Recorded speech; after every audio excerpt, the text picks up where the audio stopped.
This is Power Hour with Gabriella Power. Hello and welcome to Power Hour. I'm Gabriella Power. Thank you for your company. Coming up on the show, the media finally breaks its silence after refusing to cover the murder of a Ukrainian refugee by a black career criminal for weeks. And here is CNN.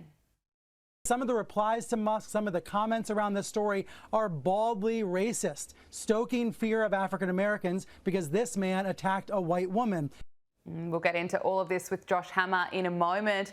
Also, the new face of the Democrats, Zohran Mamdani, promises to bring down the number of people behind bars, while Jasmine Crockett reveals her own take on law enforcement. I want to be clear that, law enforcement isn't to prevent crime. Law enforcement solves crime, okay? Work that one out. And The View is back on our screens. Whoopi Goldberg makes an embarrassing return to the airwaves. We'll have that for you later on the show. But first, over the weekend, President Trump attended the US Open in New York City, and just look at how the crowd goes wild when he's shown on the screen.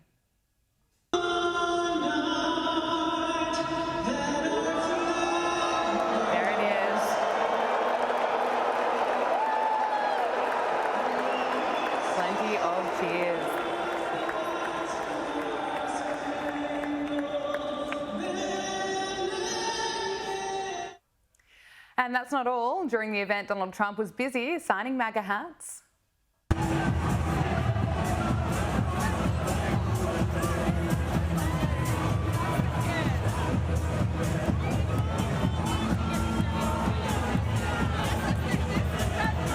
Don't stop.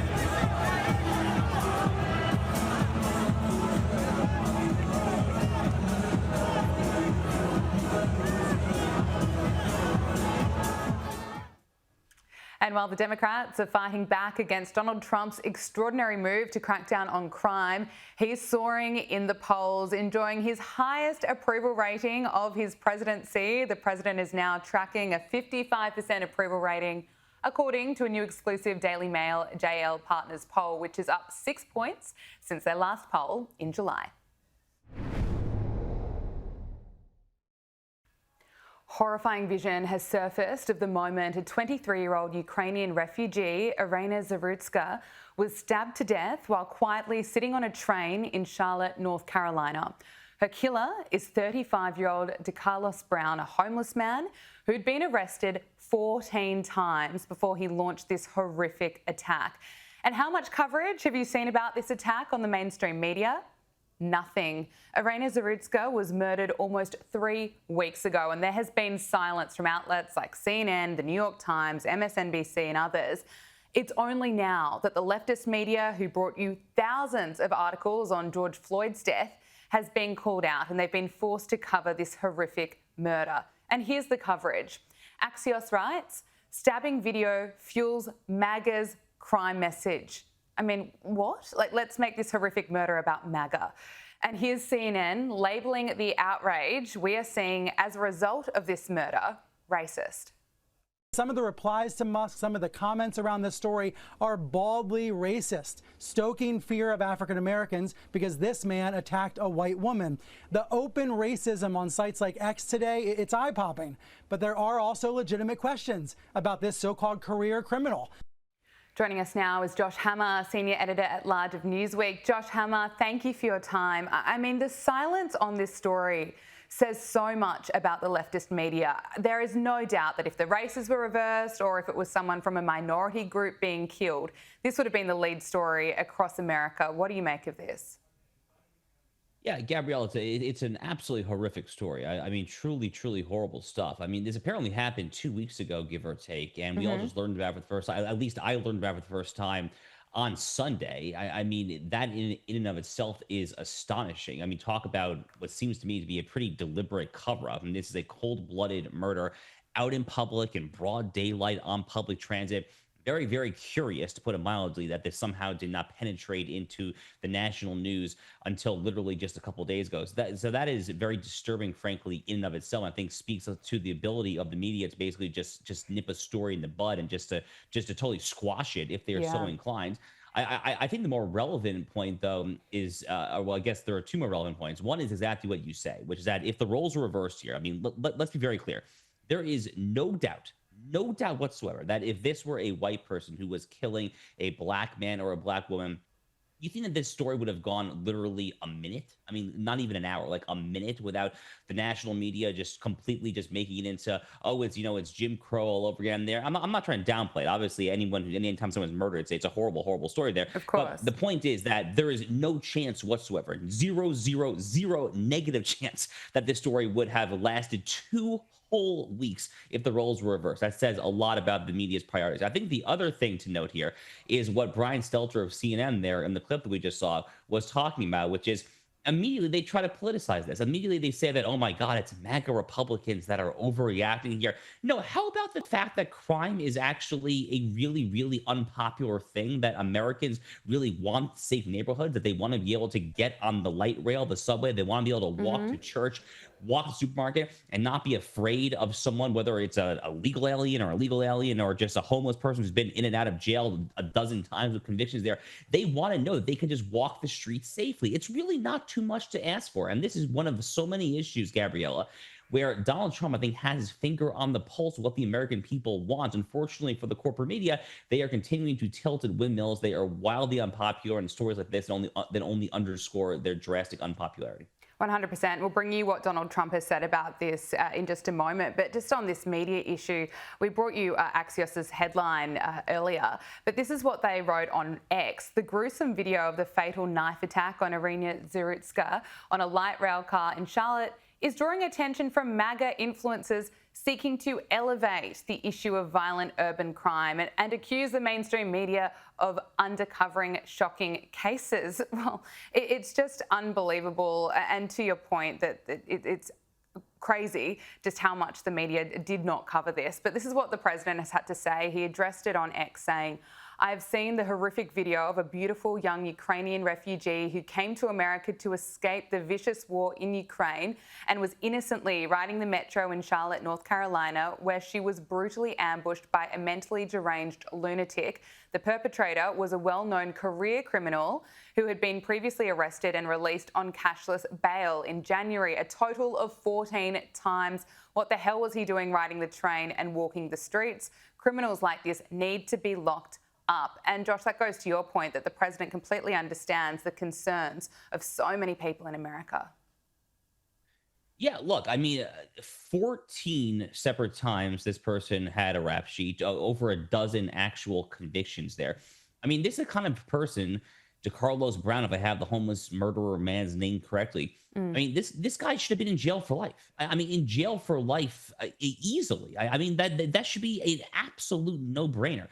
Gabrielle, I'm a lawyer by training, and I remember my first year of law school back in 2013 when I was taking criminal law. This is kind of the beginning of kind of the left's kind of foray into so-called criminal justice reform. And even back then, there's a lot of chatter among my more liberal classmates about how, incarceration and prisons and locking people up, how all of this is just racist. It's kind of like it is an old kind of symbol of a white patriarchal, colonialist, imperialist society there, and how the ultimate goal is basically to defund the prisons. And then, if some people are going to commit some violent crimes, essentially let the chips fall where they may. Well, this is letting the chips fall where they may. But most American people have not lost their minds. Most American people stand where Donald Trump stands, which is that they want basic safety. And, the media, that Axios headline that we saw there, they're saying that, Republicans are talking about urban crime for a very good reason. Urban crime is a really, really big issue. Just a few years ago, Gabriella, my now wife, when we started dating, I went to law school in Chicago, and I was going back for an alumni weekend. I took my wife with her there.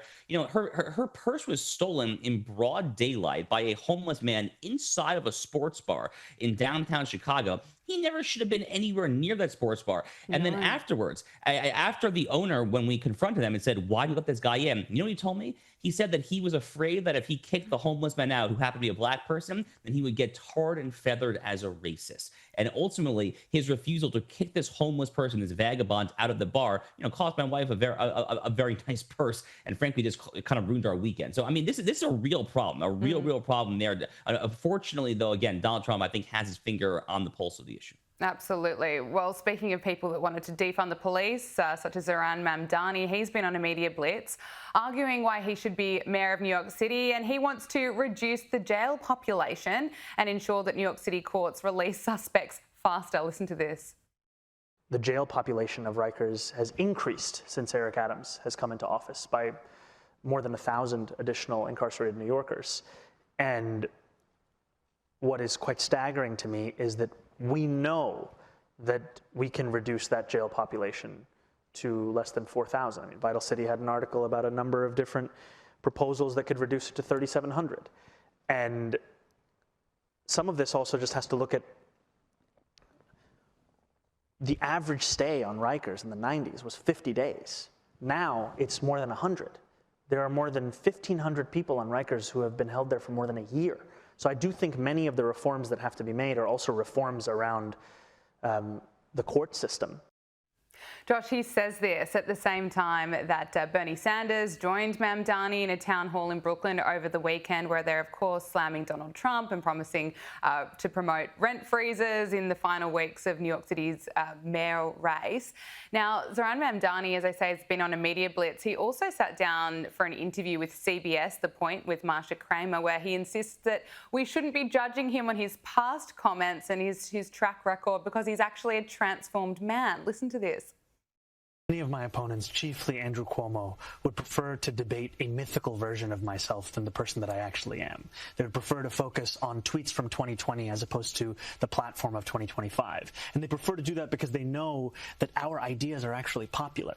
And what we are putting forward is a response to New Yorkers' needs that goes beyond the failed ideas and policies that they've heard from these old politicians. What you're really saying is that those tweets of 2020, you've evolved from that. You've changed from that. You've changed your views. Yes, that those are out of step with the campaign that we are running. And it's been clear throughout. Out of step with how you feel. Yes. So yes. You've totally changed your mind. Yes. Oh, Josh, I'm lost for words. What do you make of this? I mean, does anyone in the world, Gabriella, believe this guy? I mean, does literally anyone believe that he has changed a single one of his most radical beliefs? I mean, Gabrielle, this is a guy who was accusing Israel of genocide after October 7th, literally before the IDF tanks started rolling into Gaza to go to war against Hamas. You know, while the blood was still drying from the single largest massacre of the Jewish people since World War II. He was accusing Israel of genocide. I mean, this is a guy who was literally quoting Karl Marx's Communist Manifesto as recently as like a year and a half, 2 years ago. I mean, he can quote the Communist Manifesto probably verbatim because he's an actual communist. I mean, you know, I don't even want to call him a socialist. I mean, this is someone who is literally, as far as I can tell, a full-fledged Soviet-style Stalinist, Leninist, Maoist communist. I mean, that is actually what he is. So for him to try to say that Andrew Cuomo, Eric Adams, Curtis Sliwa, the other candidates, that they're running against a mythical version of the past of Zoran Mamdani, no, they're not, dude. No, they're not. They are running against you and your track record. And I mean, the crazy thing, Gabrielle, you know, a lot of people can compare Zoran Mamdani to Barack Obama. They're very superficially similar in certain ways there. You know, frankly, Zoran Mamdani makes Barack Obama look like a positive moderate, which says everything you need to know about where the Democratic Party has gone. Because back in 2008, when Obama upset Hillary Clinton in the presidential primary that year, he was the left-wing insurgent. Hillary was the establishment. But now Zoran Mamdani to Barack Obama, I mean, Barack Obama looks positively centrist compared to this lunatic. Wow, you know, doesn't that say a lot? Let's just quickly stay on the Democrats and looking at 2028. Maryland's Democratic Governor Wes Moore has ruled out a run for president in 2028, and he made these comments during an interview on NBC News Meet the Press. You have not announced you're running for re-election. If you do you commit to serve a full term? Yes, I'll be serving a full term. I'm excited about re-election. I'm excited about what I'm going to be able to do for the people of Maryland. Do you rule out a run for president, Governor? Yeah, I'm not running for president. You rule it out? Yes, You completely rule it out? I'm so excited about what we're doing, that we've gone from 43rd in the country in unemployment to now one of the lowest unemployment rates. We've had amongst the fastest drops in violent crime anywhere in the United States of America. Our population is growing. Maryland is moving. And so I'm really excited about going back in front of the people of my state and asking for another term. Josh, he was floated as a 2028 presidential contender. Are you surprised by the move?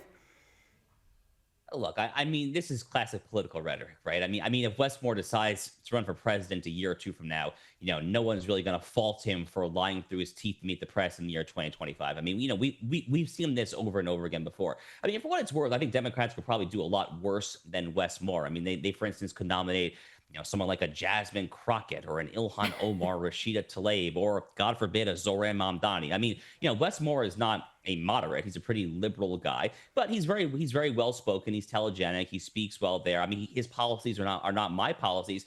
He is correct to a very limited extent that the violent crime rate and murder rate in Baltimore, which is one of America's historic murder capitals, it has gone down a little bit. I mean, roughly 15-20% over the past year and a half. Unfortunately, was starting at a truly catastrophic Chicago-esque baseline. So it's still in the top 5, top 10, give or take, of most murderous cities there. So he's true to an extent there. Maryland is still a pretty poorly governed state in many ways as well there. I would not take this one to the bank, though, Gabrielle. I think if Westmore decides to run for president a year or two from now, then he's definitely going to do exactly that.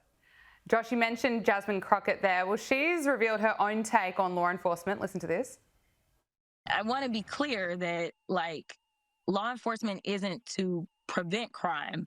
Law enforcement solves crime, okay?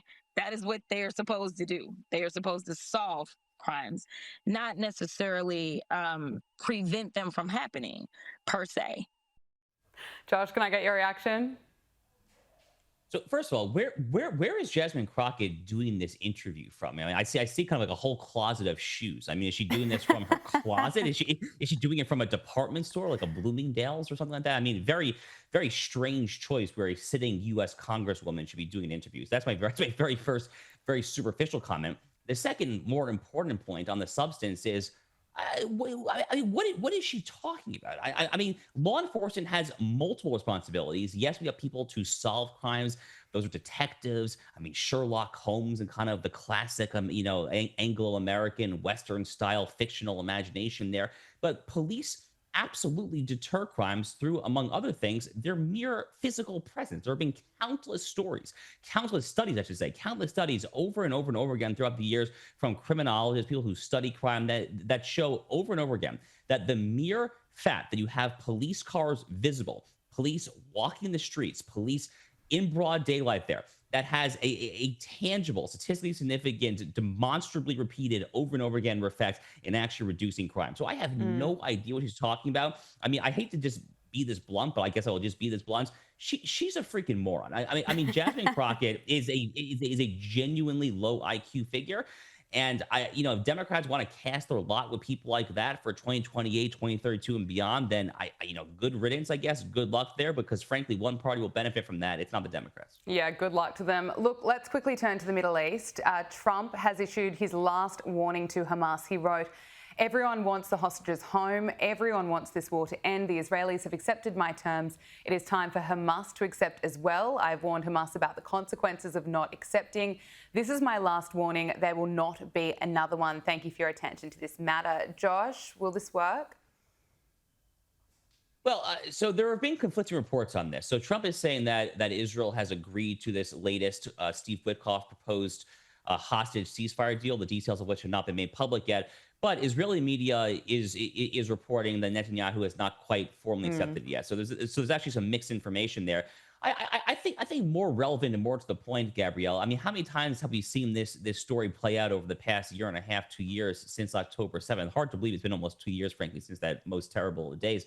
But I mean, how many times have we seen Hamas say that they're ready to come negotiate there, and then they kind of superficially agree to some floated proposal from Israel, the United States, maybe Qatar, maybe Egypt. And then, what Hamas does is that they change the goalposts over and over and over again throughout these negotiations there. Hamas will never, ever be satisfied with anything other than Hamas remaining in power in Gaza. That is completely irreconcilable with Israel's stipulated goal that Hamas cannot be in power in Gaza there. So, you have two things that simply cannot coexist with one another. That's the challenge of any of these negotiations there. And I wish Donald Trump and Steve Witkoff the best of luck there.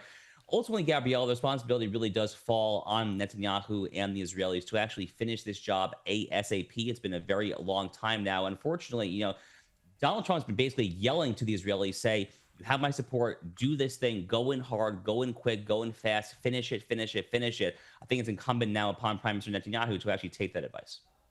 Finally, here in Sydney, pro-Palestine protesters gathered on our world-famous Bondi Beach over the weekend, waving Palestinian flags, making anti-Semitic chants. And they held this in an area of Sydney with a very large Jewish population, clearly designed to intimidate. And the following day, another anti-Israel activist waved the Palestinian flag on horseback on the same beach here at Bondi. Look at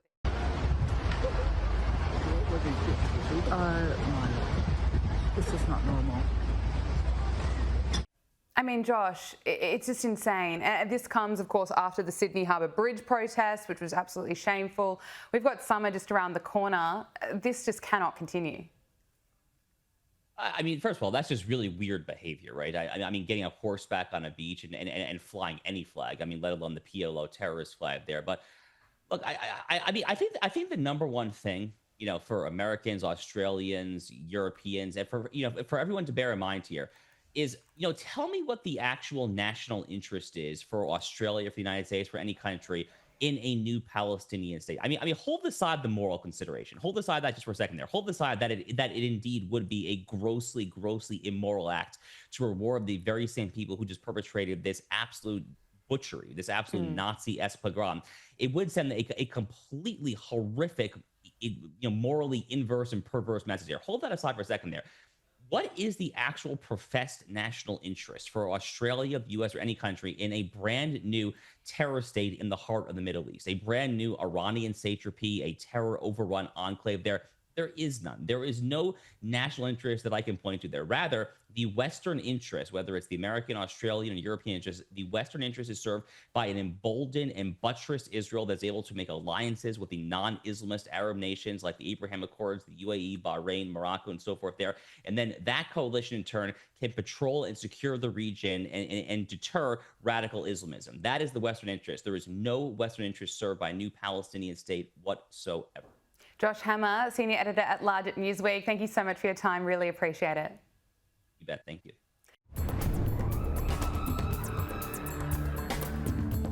It's time for Media Meltdowns, and last week we brought you the shameful editing by CBS that saw key details that Secretary of Homeland Security Kristi Noem was revealing about alleged MS-13 gang member Kilmer Abrego Garcia completely cut out.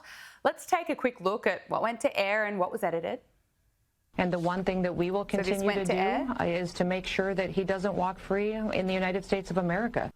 This individual was a known human smuggler, a MS-13 gang member, an individual who was a wife beater, and someone who was so perverted that he solicited nude photos from minors, and even his fellow human traffickers told him to knock it off. He was so sick in what he was doing and how he was treating small children. So he needs to never be in the United States of America, and our administration is making sure we're doing all that we can to bring him to justice.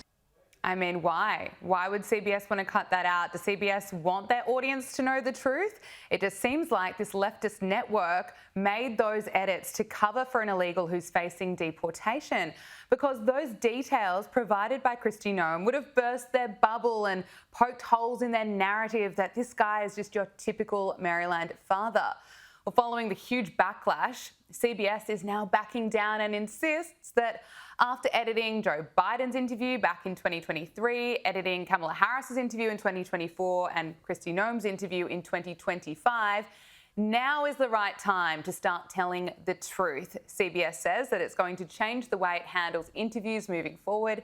A CBS News spokesperson said, in response to audience feedback over the past week, we've implemented a new policy for greater transparency in our interviews. Face the Nation will now only broadcast live or live-to-tape interviews subject to national security or legal restrictions. This extra measure means the television audience will see the full unedited interview on CBS, and we will continue our practice of posting full transcripts and the unedited video online. This is something that should have happened years ago, and we'll see what happens next.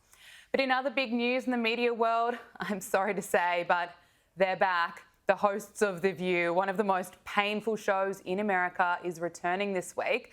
And possibly the most unbearable host, Whoopi Goldberg, has made a disastrous return, this time having a meltdown about illegal immigrants being arrested. Look at this. Here's a question. Last week, Georgia Hyundai plant where over 450 people were taken into custody, suspected of living and working illegally. Over 300 of them were South Korean. Did you know they were here to build a plant to create American jobs? Oh, wow. And they rounded them up. And they rounded them up. And, I mean, let's be real. Let's be real. This isn't about sanctuary cities.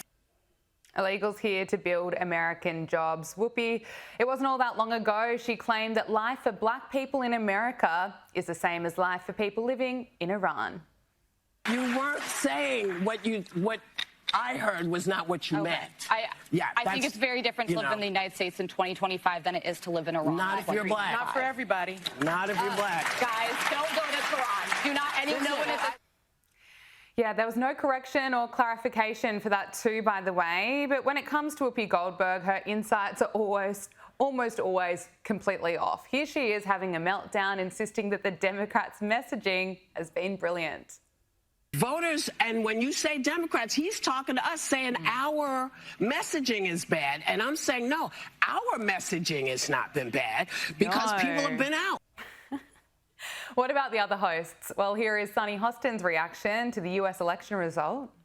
Finally, we talk a lot about these different demographics and these assumptions of where they're going to go. Latinos in Texas, a district that's 97% Latino, went 75 percentage points for Donald Trump. Why? Misogyny. It's on the border. The border crisis is on their doorstep. And they were begging people to care about it for years. We need to take some lessons. That's what that was. The lessons are not. Knock. Who's there? Oh my gosh, it's Whoopi. And there's more. What is wrong with this country that they would choose a message of divisiveness, of xenophobia, of racism? Joining us now is media strategist for MAHA, PAC, Caitlin Sinclair. Caitlin, it's great to see you again. The View is back, and we've already heard an incredibly stupid argument from Whoopi Goldberg defending illegals. And this is just the start of season 9. What do you make of it? Season 29, I should say. It's been around for a while. Well, Gab, I think a permanent hiatus would have actually been the best thing they could have done for America. If there's one thing this country did not ask for in 2025, it's another season of 5 rich ladies yelling over each other so we can't even understand the arguments like it's an actual sport. As far as Whoopi Goldberg's comment, I think this speaks to a larger issue right now, why we saw President Trump doing so well in the polls during the campaign season, and of course, why he's in office right now. The American people want authenticity. They want real, and they want, if they're watching television, to actually have some value from the information that they're being fed. And that is not what's happening from The View. That's not what's happening from someone like Whoopi Goldberg, who really lives in such a bubble. And that's the problem with that show. That's the problem with a lot of these elitists trying to give information to the American people when they live in an alternative universe. Absolutely. Look, the knives are out for HHS Secretary RFK Jr. He's facing calls to resign from many current and former HHS employees, and it comes after he fired CDC Director Susan Monarez and is, of course, shaking up the CDC. Here he is talking about it. We literally did worse than any country in the world. And the people at CDC who oversaw that process, who put masks on our children, who closed our schools, are the people who will be leaving. And that's why we need bold, competent, and creative new leadership at CDC. People able and willing to chart a new course. Look, he vowed to make changes. That's exactly what he's doing. And we're seeing people on both sides of politics going crazy over RFK Jr. Here is Republican Chris Christie lashing out. So I want to know, you think Robert F. Kennedy Jr. is the best man to be leading public health? No. Answer the question. It's not my decision. No. You're supporting the decision. You're supporting the decision. I support his decision. You just called him a humble, qualified man. So you think he's the best person to lead public health in this country? I think he's the best person. He's a joke. Look, I'm not sure if Chris Christie is the picture of health himself and is really qualified to be lashing out the way he did. Of course, RFK Jr. needs to be held to account with every change that he makes. However, just looking at this huge reaction that we're seeing, I mean, if only people had questioned Fauci during COVID as much as they're questioning RFK Jr. right now. Absolutely. I mean, I think Chris Christie's credibility on health policy is about as solid as his presidential polling numbers. So we'll start with that. But what we witnessed last week, I actually think that Senate hearing with RFK Jr. was one of the most explosive moments and weeks yet for this entire movement. He spent 3 hours exposing the truth. And you and I, Gab, have talked previously about the disruptors this administration holds. Someone like a Secretary Kennedy, who really is a true disruptor. He was not afraid of the truth. He actually named names in that hearing. He called out corrupt senators to their faces for taking money from Big Pharma. And to me, the biggest takeaway was talking about these institutions that have really lost their mission. The same people who ordered children to be masked, who ordered schools to be shut down, who shuttered our businesses, who take money from Big Pharma are the ones telling us now that Secretary Kennedy is the one to be feared. These agents, like the CDC, they were once meant to protect and educate the American people, to actually inform the public, and something has gone so wrong. They have now become political tools, mouthpieces for Big Pharma, Gab, and these bureaucratic forces that actually punish and censor the American people and censor science. So reform is absolutely needed. The old institutions, they were about control. And if this secretary gets his way, the new institutions will be about truth, transparency, and trust for the American people. Well, as you say, there were plenty of explosive, fiery moments in that hearing. Here is RFK Jr. being questioned over the COVID death data. I don't know how many died. You're the Secretary of Health and Human Services. You don't have any idea how many Americans died from COVID? I don't think anybody knows that because there was so much data chaos coming out of the CDC, and there was so many perverse incentives. And these are model You don't know the answer of how many Americans died from COVID. This is the Secretary of Health and Human Services. Do you think the vaccine did anything to prevent additional deaths? Again, I would like to see the data and talk about the data. You have had this job for 8 months, and you don't know the data about whether the vaccine saved and lives? that's the problem, is that they didn't have the data. The data by the Biden administration absolutely dismal. So who is politicizing? You're saying the Biden administration politicized all the data? Caitlin, in many ways, RFK Jr. is right. We know that thousands of Americans died with COVID, not necessarily from COVID. And during the height of the pandemic, there were cases of motorcycle accidents being listed as COVID deaths if that victim tested positive for it. Now, Donald Trump was asked about RFK Jr. and he's not backing down in his support for him. All the establishment attacks on RFK Jr.? Well, he's a different kind of a guy. He's got a lot of good ideas, but he's got a lot of ideas. You know, normally they don't have any ideas, and that's why we have problems with autism and so many other things, because we're coming up with the answers for autism. You watch. We're coming up with the answers for other things that normal people, regular people, easy to get along with people wouldn't be able to do. He's got a lot of ideas, and so do I, and we're going to clean it up. And I think what Trump's saying there really goes to your point, Caitlin, that RFK Jr. is a disruptor.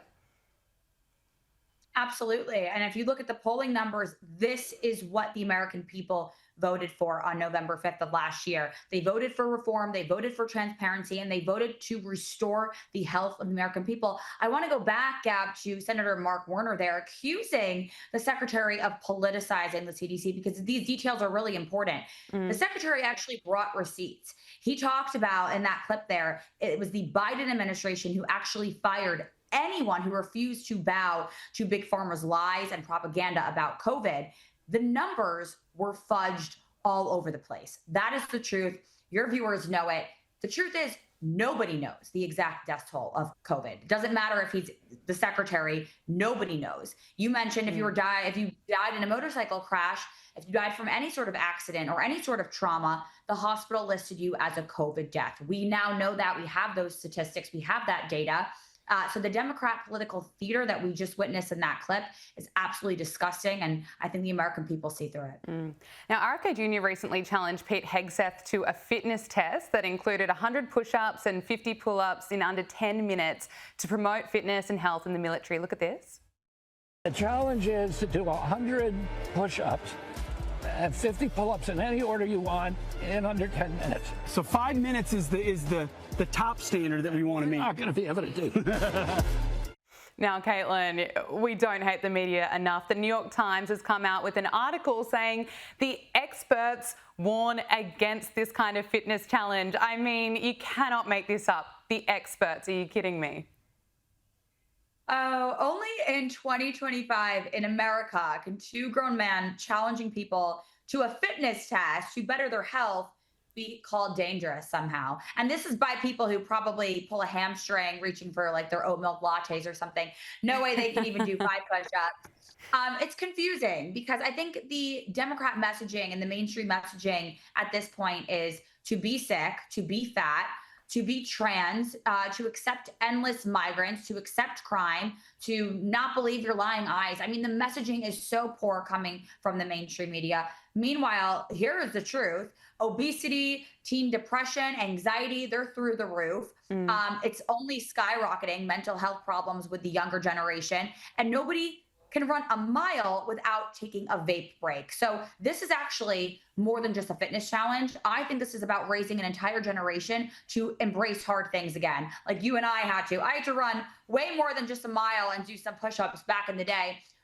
And we didn't cry foul every time life gets uncomfortable, right? We're raising an entire generation that has zero coping mechanisms. So we need to get back to the hard things. No, excellent point. Absolutely. Look, Caitlin, there are reports that RFK Jr. plans to announce that pregnant women's use of over-the-counter pain medication Tylenol is potentially linked to autism. These reports are coming out of the Wall Street Journal. What more can you tell us about this? I think every single parent of an autistic kid got that message and has been doing research on this themselves. We were way oversold by the so-called experts on how safe any of these drugs, like a Tylenol, like an Advil, hormonal birth control, all of these pill-popping normalcies. We need to do some more research on it. We need to have open conversations and open dialogue because something has gone very, very wrong in this country. I will tell you from the research that I've done myself, I know the bigger story is actually folic acid. And RFK Jr. goes into this. It is being forced into our food supply, along with, of course, a tremendous number of different chemicals.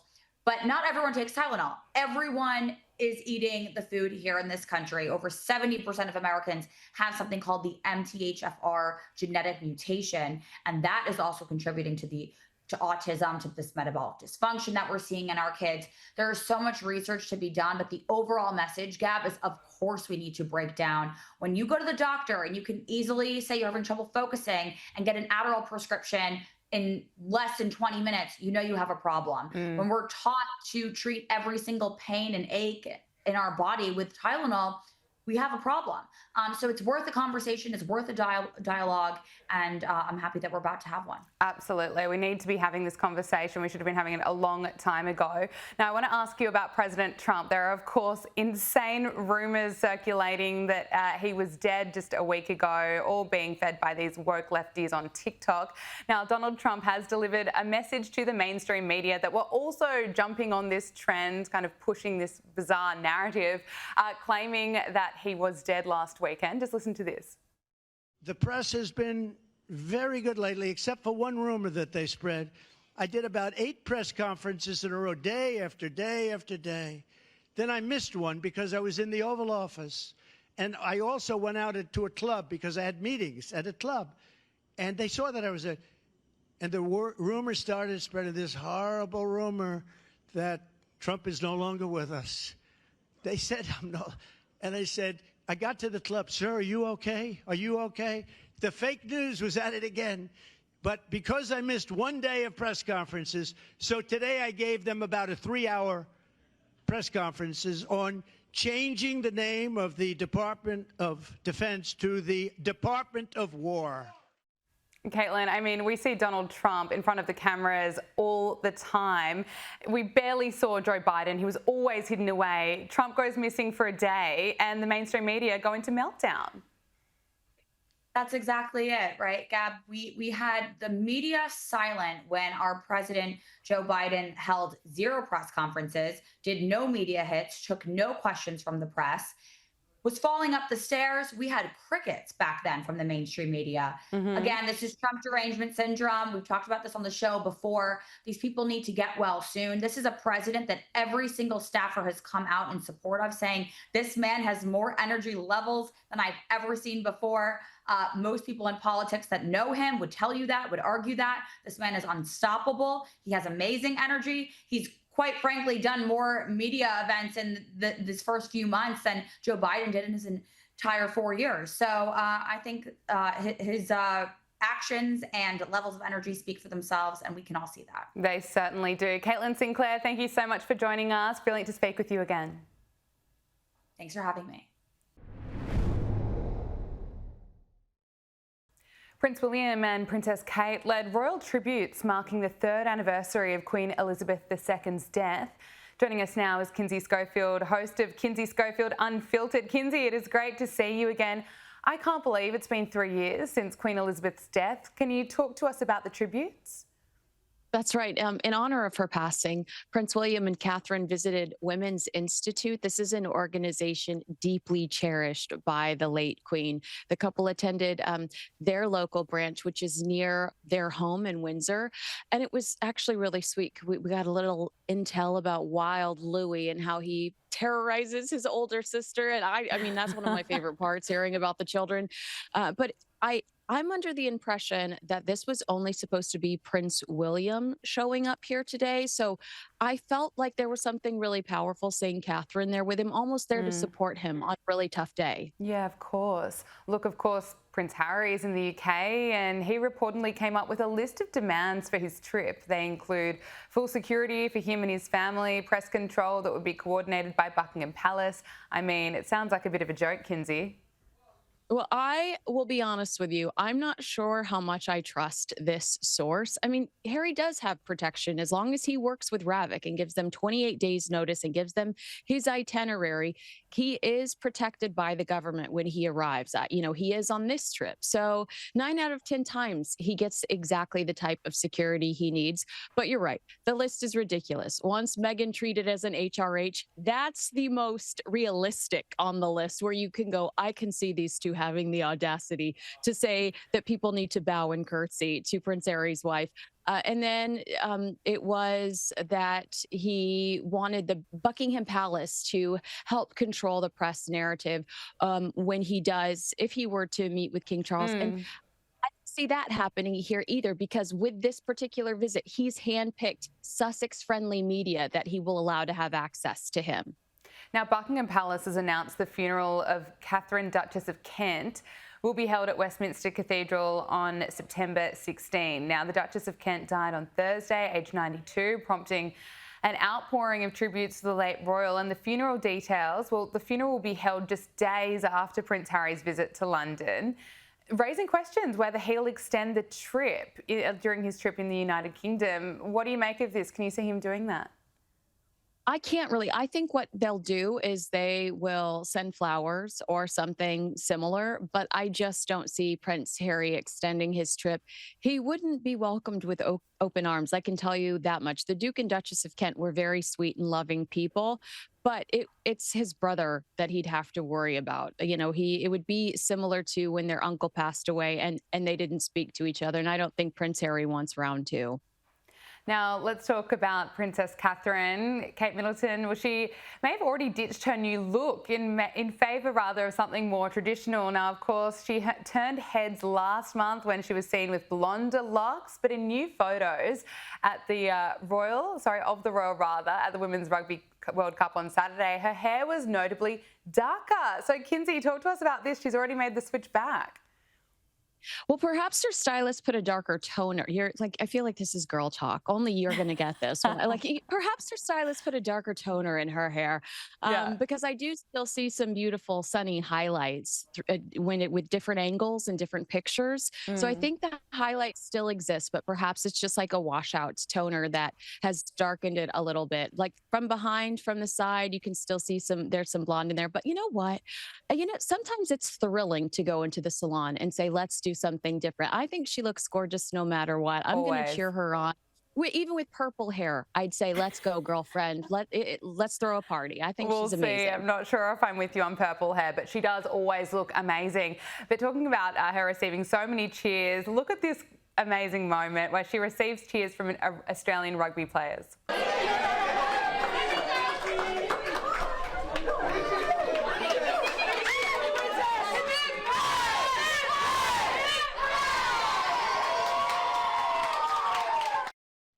I mean, look at that reaction. They are going crazy.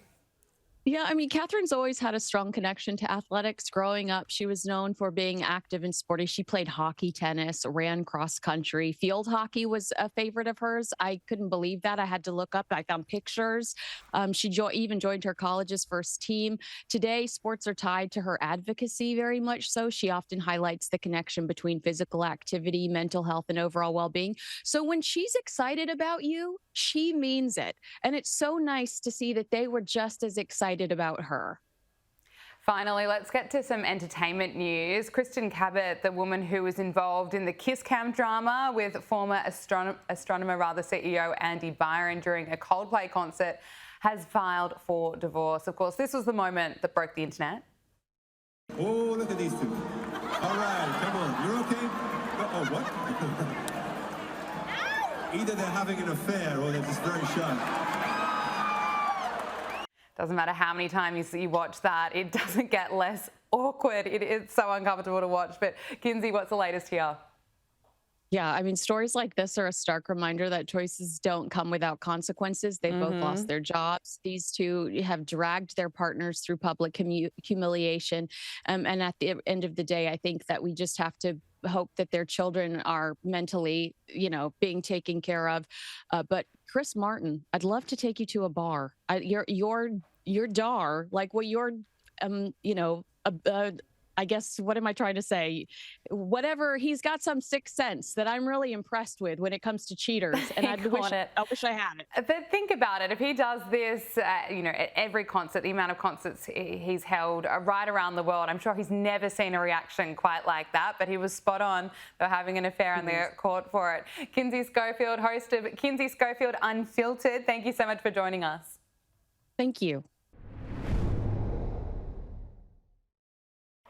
And that is Power Hour. Thank you for your company. We'll see you tomorrow. Make sure you subscribe to Sky News Australia on YouTube.